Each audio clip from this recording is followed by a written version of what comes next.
Hello, welcome to Art Talk. This is our weekly program where we focus on art and those people who make up the art world, the artists and dealers and collectors, curators and writers about art. Today, the studio is filled behind us with exciting examples of Haitian artwork.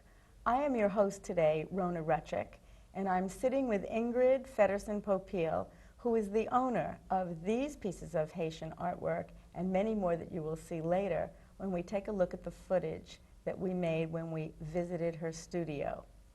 Right now, I'd like you to welcome Ingrid Fedderson Popiel. Hello, Ingrid. Thank you for coming to the studio. Hi, Rona. Thank you for coming, and perhaps before we take a look at the art that we will look at in your studio, you can tell us something about yourself. Well, I'm a photographer, and with my photography, I roam the seas with my husband. I love the sea. Well, when we take a look at your art, we'll be able to see how these characteristics of loving the sea and being a photographer has played a great role in the art that you call your collection. Many people collect art for different reasons. Owners look at art sometimes as a historic view, wanting to find a history of their people, their culture. Others take a look at a technology. For instance, a bottle collector might want to know how bottles are made through the ages. I think when you look at Ingrid's collection, you will see a humanitarian approach to art. Wouldn't you say that Haiti is not your native land? Absolutely, but I think it's my second native land right now, my third, I should say, after Germany. But the art collection that we visited is, like you said, humanitarian, because I do have pieces in there that I bought just because somebody had a toothache. Like he needed $10 to go to the dentist, so I said, okay, I won't give it to you, but if you sell me your piece of art that I didn't necessarily like, but later loved, and it's still in my collection. So. I think it's important when we look at your work, we will see that there is a various level of both unsophistication and sophistication in the art. Some of it is folk art, some of it is finer art. and that this collection wasn't picked because of the art being perfect or very good. Yeah, you're absolutely right. Sometimes it even startles me when I see, for example, a piece that I bought at the stall in the street, and then I look at Serge Geffrard's or Préfet de Faux or any of the art, any of those. But you know, I really love them all, and to me, each painting means a certain story. Let's look first at the art that you have in your home and see from the collection what you have picked to surround your life in your home with your husband to be.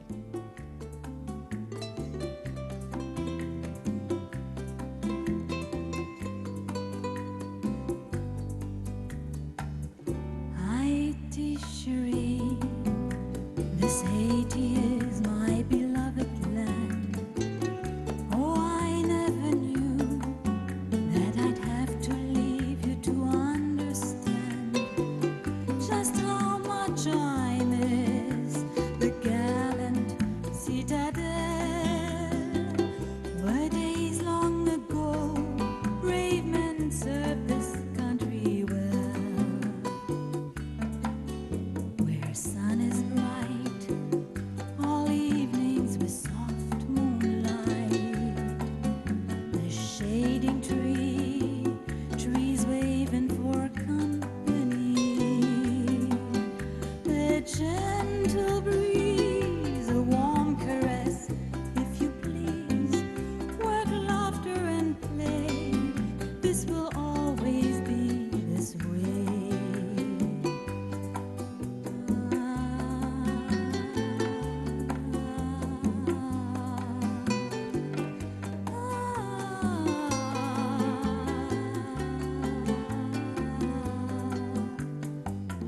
Haïti, chérie, plus bel pays, passé ou non point.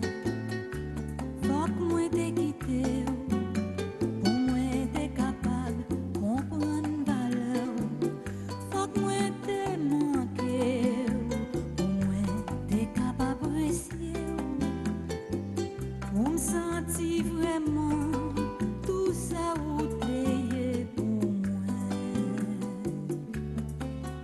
Gain bon soleil, bon rivière et bon breuvage. En bas pied bois, ou toujours joindre bon l'ombrage. Bon brise de mer, toujours souffler en nos plages. Haïti, chérie, c'est un pays qui bien cher.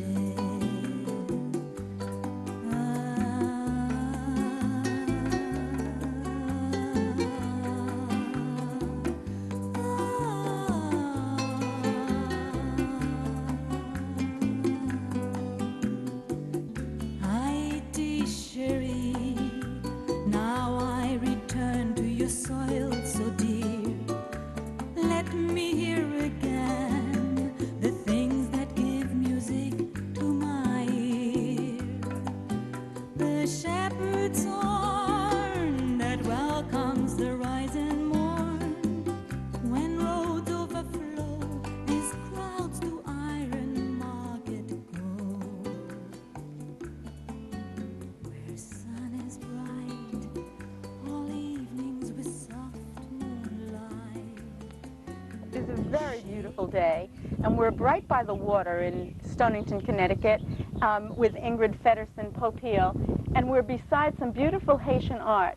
Ingrid, the water and Haiti have been a very important lure for you and your husband all through the year. How did you get to love Haiti as much as you have? Well, I know we don't have the time to tell the story, but I'll be very, very brief.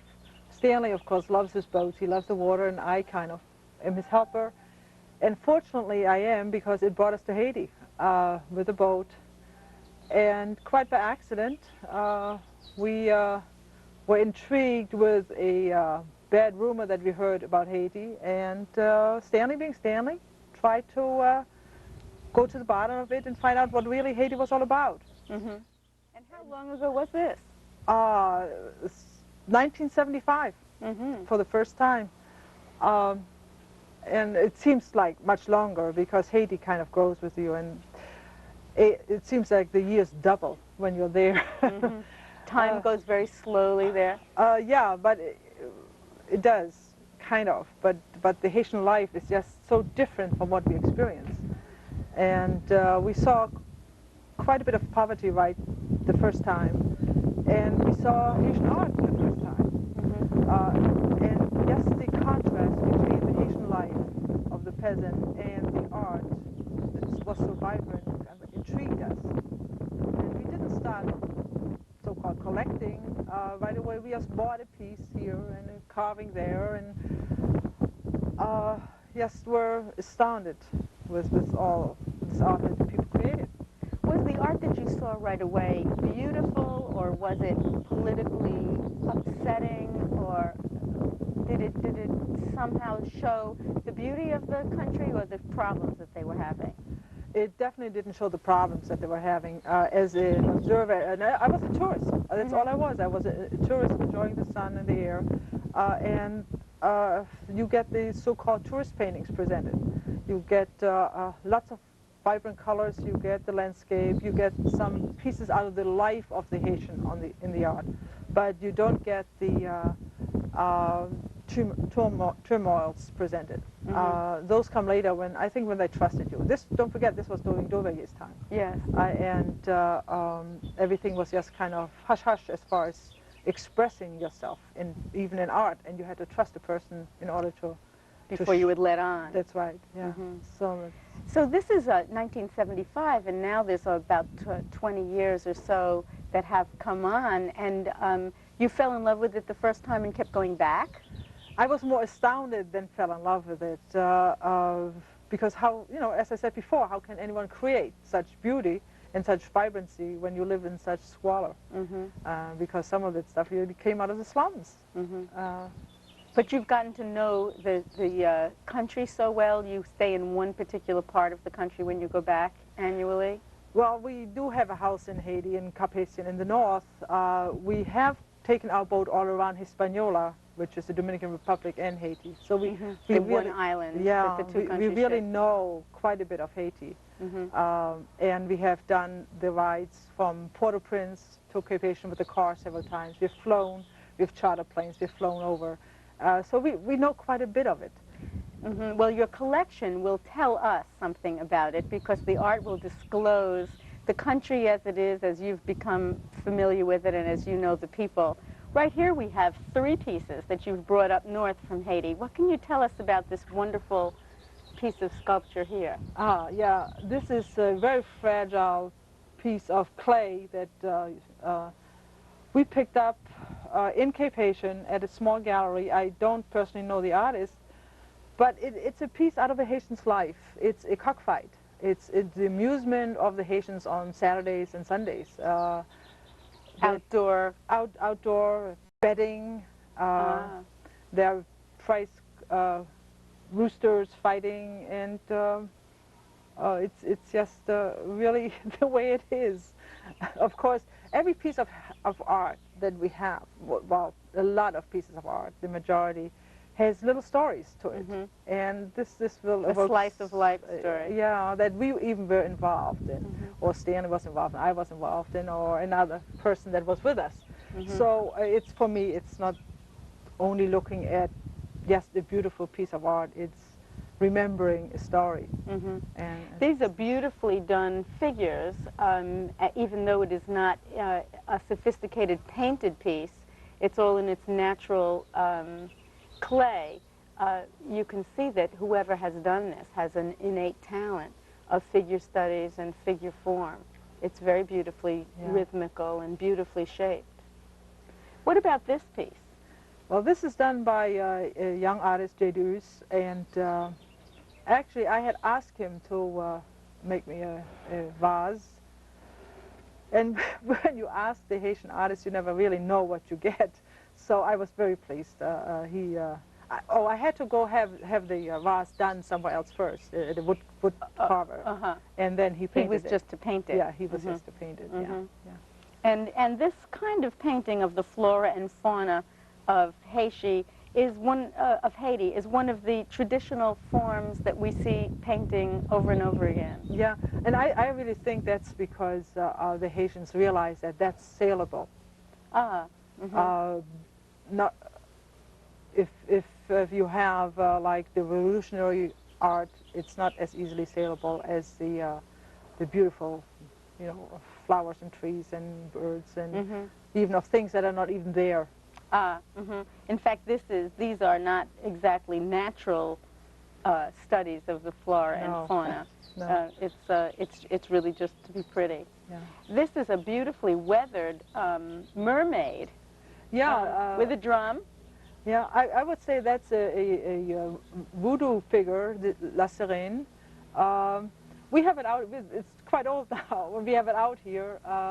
Yes, because it's close to the water and it where kind of she fits belongs. Where she belongs, yeah. Sure. Yeah. She's wonderful. Yeah. And she lives here even in the winter? She lives in the winter. I don't take her in, and strange enough, the wind doesn't even blow her over. You know. But the birds use her. They sit on her. We will be seeing a lot more of your collection indoors, both in your home and in your studio, so that we can have an idea from the disclosure that the art can tell us about the Haitians that you've come to know so well and the country that you admire and visit back and forth. In a little while, we'll be visiting inside. Very good. Well, we have seen already that the work, Ingrid, that the artists have produced is very varied. Have you found that they disclose different parts of their life in their work? Oh yes, definitely. The Northern School of Cape Haitian, for example, likes to show the world they live in, the reality of the world, where you find in Port-au-Prince, you find more the spiritual life of voodoo and also the fauna and flora of the area, even though it's very imaginary. And in the studios you see anything from ironwork cut out of oil drums and painted to the very sophisticated paintings of the what shall I say, sophisticated artists, but they're still Haitian non-taught artists. They're non-taught. Yeah. And so they live in an area that is politically in an upheaval, and they live in an area that is economically depressed. And yet, the pieces that are behind us and some of the work we're going to see in just a few moments will show us a kind of glowing pride. Oh yes, the Haitians, the peasants and the well-to-do people are very, very proud people. And it shows in the painting, like you said, and I wish everybody would get to know a Haitian to really appreciate that trait in them. That their inside comes out, That's no matter right. how dark their outside. Oh yes, absolutely, absolutely. When we bring Really. guests, that's the first thing they see in the Haitian. And it is That somewhat of a it's- dichotomy, isn't it? Yes. Yeah, very really much. shocking. Yeah.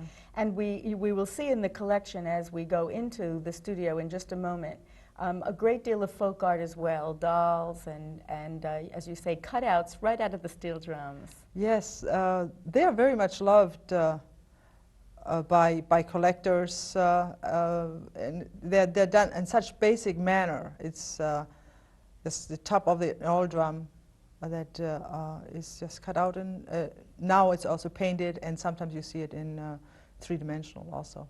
Well, let's take a look and see what we have in Ingrid's studio.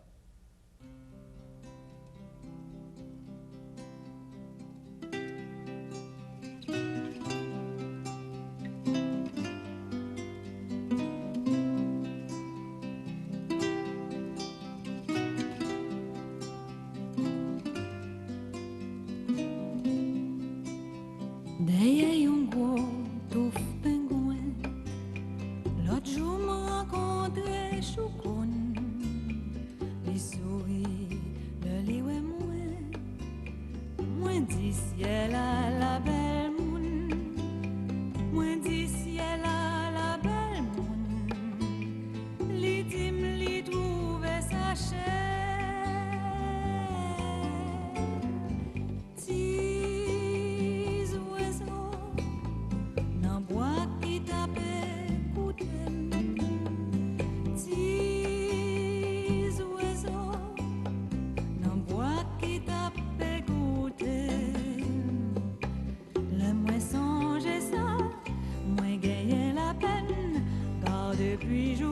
de pieds moins en chaîne, le moins songer ça, moins gagner la peine, de pieds moins en chaîne.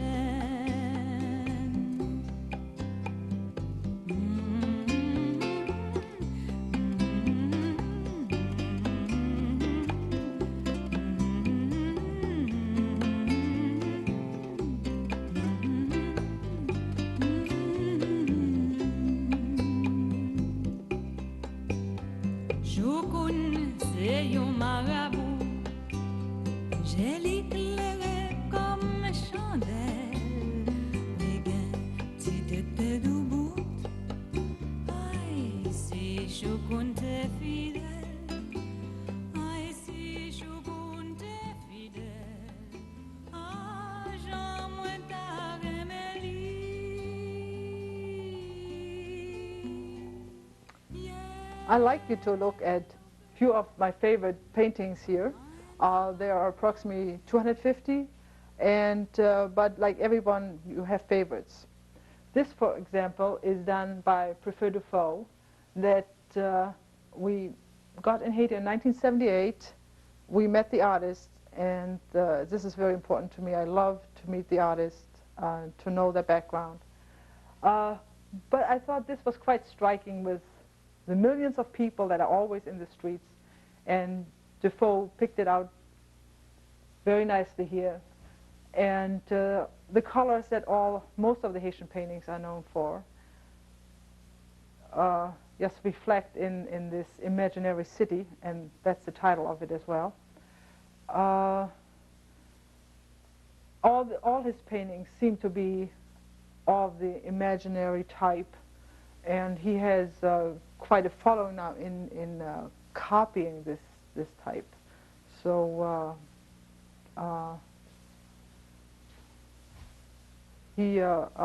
I think he's one of the oldest artists that I've collected. Let me just go and to another painting and show it to you. I'm collecting about 10 to 12 artists since 1980, and I think one of the more interesting ones, and certainly more tragic ones as far as art is concerned, is Eddie Andre. Here are 4 paintings that he produced just after the revolution that threw Baby Darko Duvalier out of the country. Of course, this is pictured in Cape Haitian, and the first painting shows his version, or it's a combination of events, where 3 people got killed in Cap, and also the student group in front of the cathedral that he actually was a participant in. Maybe it's too risque to say it at this point, but he really, like all the Haitians, loves his country, and he felt it was time for him to act as well. The second one is showing how Duvalier, with the police and Tantamacoute and the army, is leaving the town with a bag of money on her shoulder, and that their ghost-like appearance of a former ruler Dessalines is showing his dislike, I would say, of what's happening right there, and the people praying to Dessalines. On the third painting, Dessalines again comes to the people, appears to the people, and the people tell him that they will never again listen to what other rulers tell them. They will just follow their heart, in effect. The cute and interesting thing is in this painting also there's a little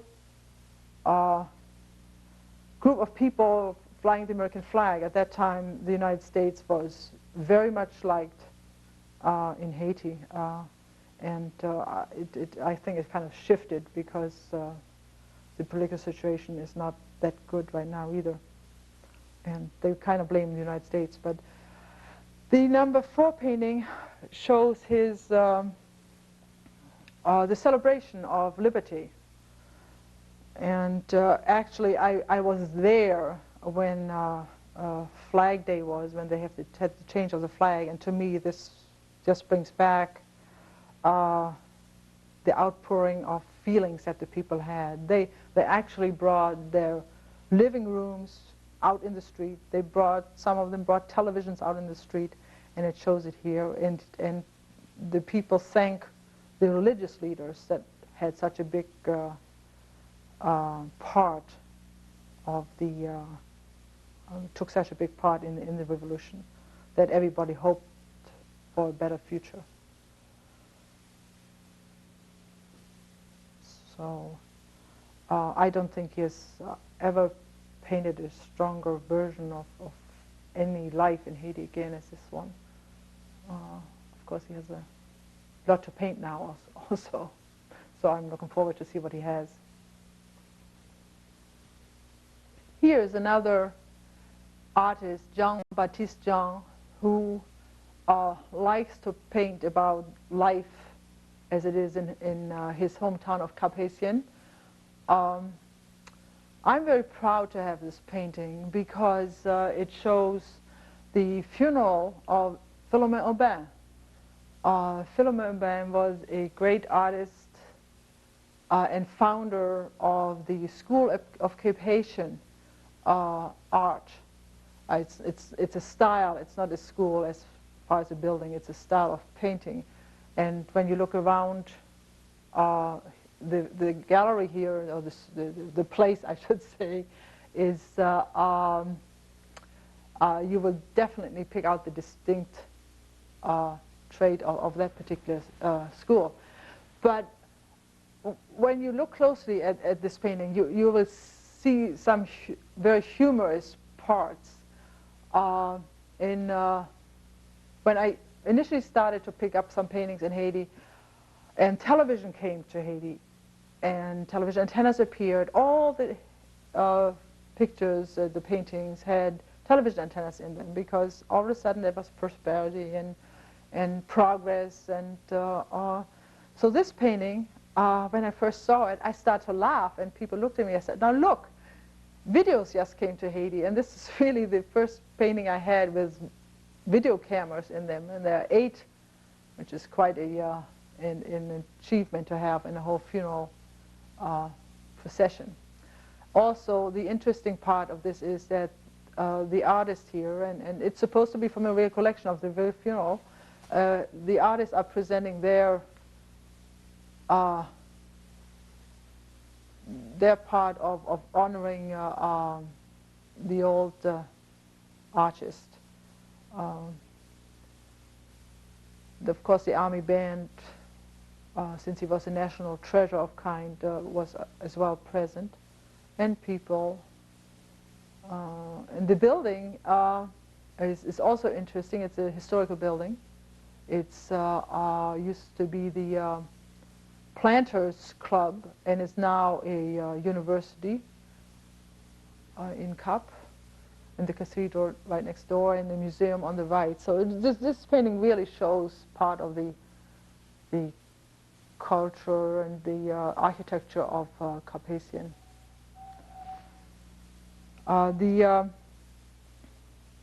Jean-Baptiste Jean is well known in the United States and sold and liked. And I'm so glad I knew him before he got to be known better by everybody else. Now, there's another artist that I really admire, even though he has not progressed as much as Jean-Baptiste Jean, is Hippolyte Felizor. Hippolyte is started to paint in about 1980, and he just found his own way in producing paintings or creating paintings of the Haitian life, on the lighter side, actually, he does not have the tragic paintings of Eddie Andre, but he has a lovely wedding, as he shows here, in the countryside, and it so prominently also shows the countryside with the mountains and the little villages and the little huts, and how much people treasure moments in their life like that. He also has great paintings of carnivals and still lives, and I think he is really a lovely kind of painter in personality as well. When you all realize, when we all realize how these artists live and they create this art, it's just really amazing to me. When people hear of the art collection that I have, mostly the first question of their mouth is, do you have any art on voodoo or voodoo paintings? Well, how can you go to Haiti and not be involved in anything that does not have anything to do with voodoo? Because it is said that the Haitians are 90% Catholic and 100% voodoo. So they kind of mix it quite well. And I think this piece of art done by a young painter named Joseph Marcellus shows really the division of the Haitian belief and soul, where he shows the Christian belief and the belief in voodoo quite clearly. I have personally never participated in any voodoo ceremonies, but I've heard the drums on Friday nights, on Saturday nights in the mountains, and I tell you, it's so very special, and I can very well imagine the scenes that go on, like, for example, this scene here, where the woman is giving food to the voodoo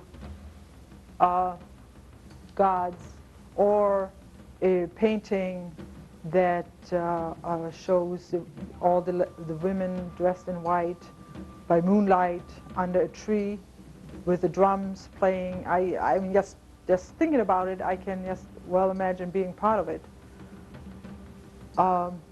There's also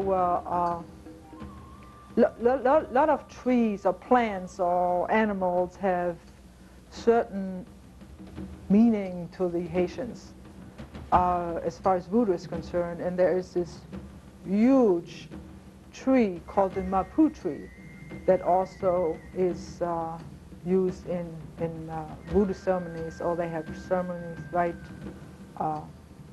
at the tree itself, and it's kind of interesting going by a tree, and sometimes I think, oh, at least they believe in voodoo and include this tree so it doesn't get chopped down for firewood. So it's strange how you sometimes connect your thoughts regarding that. The general dancing and frantic motions that everybody kind of connects with voodoo are brought out quite well in some of the art here.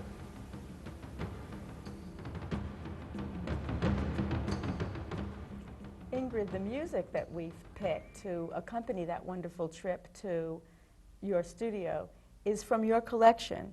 Tell us something about it. Yes, I have a few pieces of Haitian music, and it really ranges from the drumming of the voodoo ceremonies to the very popular music of Ticorn, who is a Haitian singer of Haitian songs. She's also a friend of mine, and I love to listen to her music, and especially the very popular Yellowbird that we all know, and Haiti Chérie. And Yellowbird, by the way, is originally a Haitian song that was taken over by Harry Belafonte, and he, of course, made it very popular, so everybody here knows it. People may think, though, that it's a Jamaican folk song because Harry Belafonte sings it, but it's a Haitian. It's a Haitian, originally a Haitian song, yes. Also, the voodoo drums, if you hear them in original form in the mountains, it's absolutely, it gives you goosepimples, because goosebumps, because when we anchored out in the bays around Haiti, away from the big cities, and on the weekends, during the voodoo ceremonies, you hear the drums, and you were so close to the Haitian people then. You're so close to their whole life. But it's startling. It's so the drumming like is a a different night. life. The drumming is a nighttime. That's right. thing? Yeah. And they all collect and Well, I have never participated in a voodoo ceremony. I don't want to, because I they see. say that if you start believing in it, it's going to be real with you, and I don't even want to be to that type. But yes, that's they all get together at night and have a ceremony. And they have also day ceremonies, but they're smaller ones. But the big ones are normally at night. Oh, Yeah, I see. yeah. Well, we did see some voodoo spirit as well as the Catholic spirit all together in many of those pieces in the studio. We'll go back to the studio now for a look at one of the other artists that you have supported and helped, and see how his art has grown from being a very unsophisticated new painter to a real fine artist. Among the group of artists that I have been collecting since approximately 1980 is one artist that I quite admire. But he has progressed from the real childlike art that he did when he was approximately 20 years old, that looks more like it done by a 12-year-old, to a very sophisticated surrealist type in just a very, very short time. The between 1980 and 1983, he changed from the watercolor painting to the oil of the surrealistic type of Dali painting, and without schooling, without help, except when pressed a little hard, one finds out that he did get a book on Salvador Dali as a gift from some friend or some tourist. I don't know who brought it. But I believe at that time, when he looked at it, he must have thought, it's okay to paint like this. And he just went ahead and first painted religious themes, and then turned to the more the outside world of Haiti, with its wish for prosperity, and it only has poverty. And he then also goes into the cosmic world of comets. At that time, I remember one year when we were in Haiti, we did see Comet Halley, and obviously he was very much influenced by it, and also made this painting of Comet Halley the way he saw it. The world in Cape Haitian consists a lot of small merchants, and Serge here painted a market woman sleeping in front of her wares so they won't be stolen, and she can sell them the next day as well.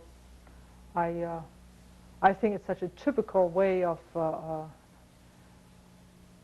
resting there on the hard board that I have seen other people in Haiti do, and I am touched by this particular piece of art. The simple world of the merchant and the very intriguing part of politics seem to be flowing out of his thoughts. simultaneously, because I don't think I have ever met a Haitian that doesn't love their country or his country, and they always have great hope for it. And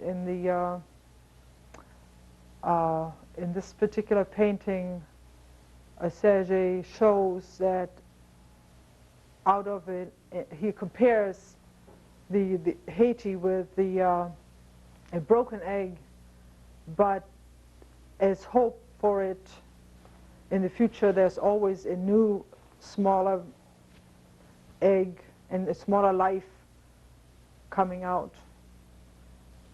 It's a very symbolic painting that he does there, and I'm really amazed that even though he has, I believe he has television now, but some of the paintings that he initially worked on were done in a 15 by 15 foot room with a 25-watt bulb, and I think he prefers painting in the night also. So to me, to come out with these great expressions in a surrealistic form, I mean, I go there and I look at the person and say, what's going on in your mind? Especially since you normally would think that nothing but survival for food and drink is in a Haitian's mind.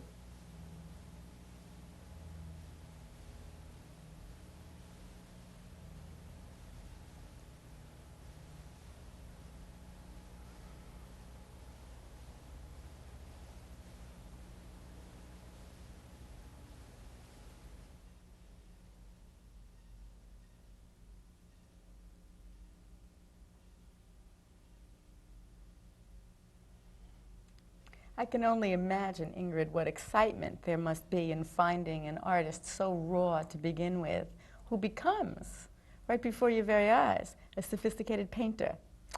Oh yes, it's quite exciting, and I have found quite a few friends and made quite a few friends during our time in Haiti, and especially the artists. And one of the very dear friends that is an artist, Letitia Schutt.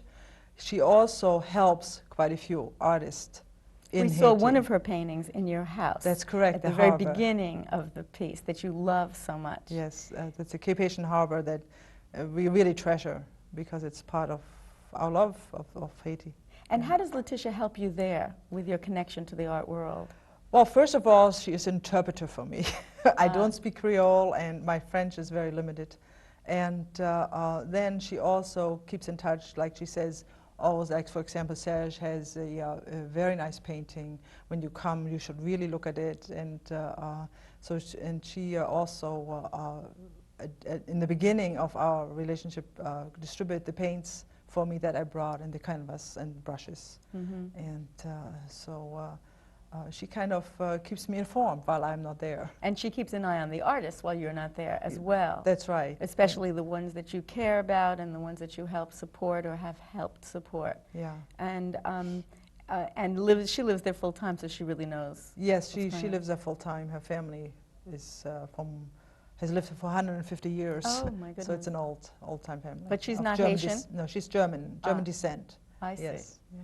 Well, that's so interesting, and that sure nourishes you from your Euro roots as well. That's right. It's a combination, a great combination. Well, we think that it's a wonderful nourishment for the Haitian people, for them to have had the good luck to have met you, and for you to have had the good luck to come sailing into the harbor quite coincidentally.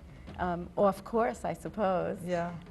Because both the Haitian art and the Haitian artists have been so well taken care of. And we are very, very happy that you were able to come and share this collection with Art Talk and come to the studio so that you could talk with us today. What a startling difference between the life we know the Haitians to be in the midst of and the beautiful work that they are able to come out from their insides with. We appreciate your sharing it. Well, I'm certainly the lucky one to be here and also to get to know Haiti. And you will be back there again, time and again? I certainly hope so. Yes. Well, we wish Looking you. forward to it. That's wonderful. We wish you and your husband happy sailing and good weather and good breezes. Oh, thank you, Rona. And we'll come back and see the newest art forms that you can bring back from Haiti in the years to come. Thank you. Thank you.